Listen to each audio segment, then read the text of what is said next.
You have so much potential. I, like many of you, heard that all the time growing up. I was a smart kid. I showed a lot of promise. The adults in my life told me I had potential, like it was some type of magic wand I could use to get anything I wanted in life. Except that no one ever taught me how to use it. You see, potential sounds a lot like a compliment. It sounds like encouragement, but it's actually a lot closer to a curse. It's hopelessly vague. It plants in our minds an idealized expectation of who we should become and what we should accomplish. And perhaps worst of all, it's completely impossible to measure. There is no scale or even guide to tell you what your potential is, where it begins, or where it ends. To put it bluntly, your potential is bullshit. Let's talk about why. For starters, the idea of potential sounds nice because it's safe, it's untested. And as long as we never take action towards it, it will remain that way. We can continue picturing a beautiful concept of what could be and imagining ourselves as someone who can do so much more.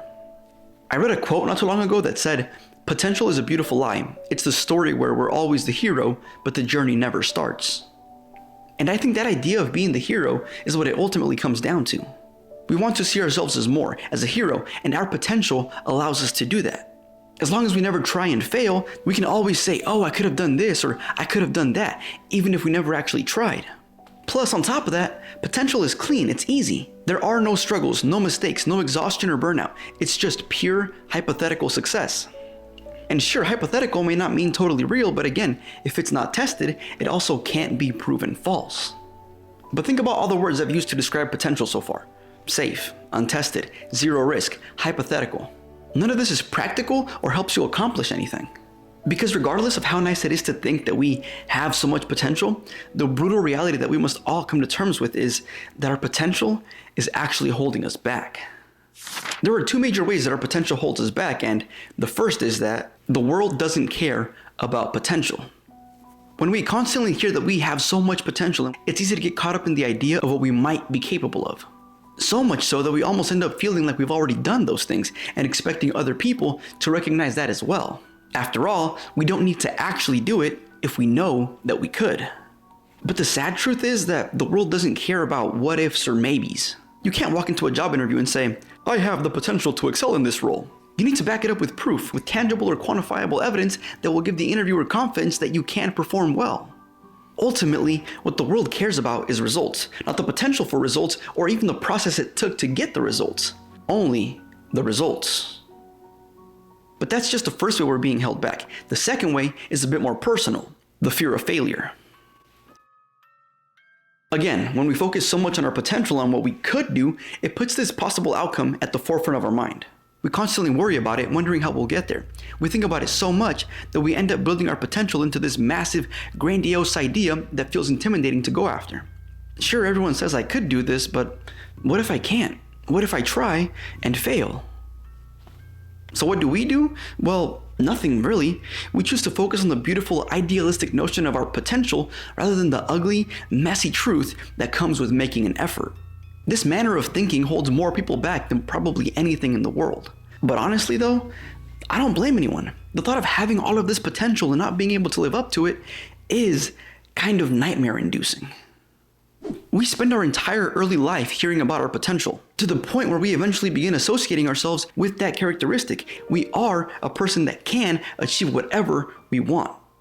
But then, if we try and fail, it completely dismantles everything we thought about ourselves. Our self-image is shattered, our confidence is wrecked. We essentially lose a huge part of who we thought we were. This was our potential after all, the thing we were always told we were uniquely poised to achieve, and we couldn't even live up to that, so what does that say about who we really are? Now don't get me wrong, I'm not saying any of this is actually true, but this is the kind of shame that comes along with living your life based on your potential. Luckily, you don't have to let yourself fall into this trap because potential doesn't actually exist.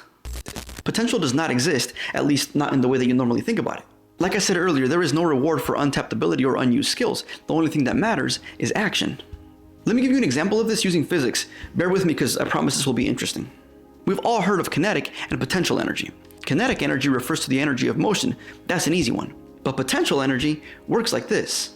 There's a book sitting on a shelf. We say it has potential energy because it can fall if it's pushed or if the shelf is removed. The book itself has no actual energy, potential or otherwise. We just use the term as a way of describing what could happen if an external action or force were applied onto the book. Your potential works in the same way. You don't just have a bunch of potential achievement bottled up inside of you. All you really have is possibilities, and what really matters is that you do something with them. And knowing all of this is a good thing because not only can it provide you with a way out of the potential trap, but it also hints at the one way to make potential real. If I'm being honest though, you may not like the answer. There is only one way to make your potential real, and we've been talking about it briefly throughout this entire video, and that is taking action. Work your ass off, push through struggles, pour blood, sweat, and tears into whatever it is you want to accomplish. I'm not saying to throw everything away in the name of achievement. I'm not saying to disregard a work-life balance, but I'm also not saying don't do that. Sometimes that's just what it takes. I don't know what your goals are. My life isn't the most balanced, so I can't really speak on that anyway. The truth is that no matter how much potential you think you have, no matter how much natural talent you show at something, nothing can replace hard work. There's this quote I love by Calvin Coolidge, the 30th president of the United States. He said, "Nothing in the world can take the place of persistence. Talent will not. Nothing is more common than unsuccessful men with talent." Anything you want in life will require you to take action, to work for it, and it's probably going to take a lot longer than you think, so the sooner you start making progress. In fact, I appreciate you watching, but at this point, turn off the video and go do your thing. In the meantime, I'll be working on next week's video. I'll see you all then. Peace.